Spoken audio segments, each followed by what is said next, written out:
So somebody types in saying, I've heard that it's important to develop your self-discipline rather than your motivation, because motivation, you know, it ebbs and flows, but discipline remains constant. So is this true? And if so, how do you develop your self-discipline? That's an interesting question. I mean, putting up self-discipline up against motivation.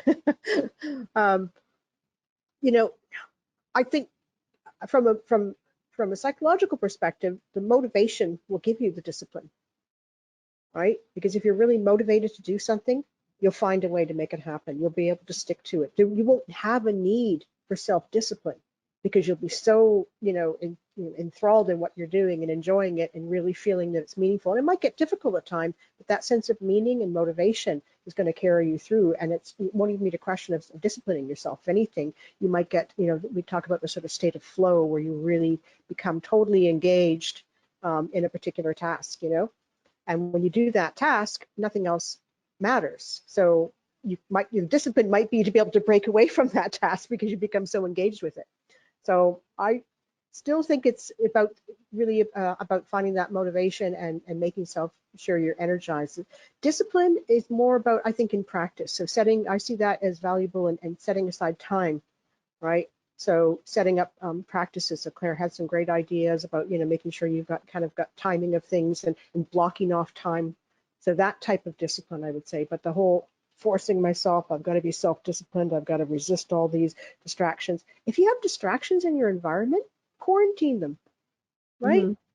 Like just remove them, because anything you have in your environment that's going to interfere with what we call self-discipline, you can just take those out of the way. That makes it a lot easier. Now it's not a question of self-discipline anymore because you don't have those cues to prime your competing goals between I want to do something fun because I really don't like this task versus I got to get this task done, right? So yeah, I would still put emphasis on motivation over the discipline.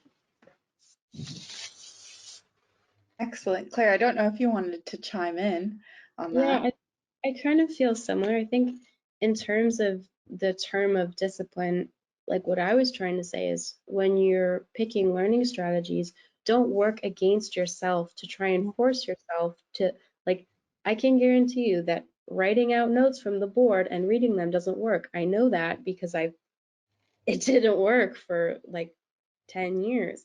I was trying to force myself to make that work. It's when I integrated learning strategies that I genuinely enjoyed, like talking to my friends, explaining, I love biology, explaining that to my friends, I get genuine joy from that. So setting that habit, having that, it could be considered discipline, but when you integrate joy into it, it's easier to stick to it, to have that habit, that discipline. I think also remembering why, like what Fuschia was saying, why you're doing the things that you're doing. What is the reason? What is the overarching purpose? What is your long-term goal and short-term goals? How does this contribute to that? Remember, like, how are you now helping yourself to become what you picture or what you're hoping to gain or learn from a certain experience? I think those two things together, just kind of maybe, out of body, why are you doing this? How can you make it feasible?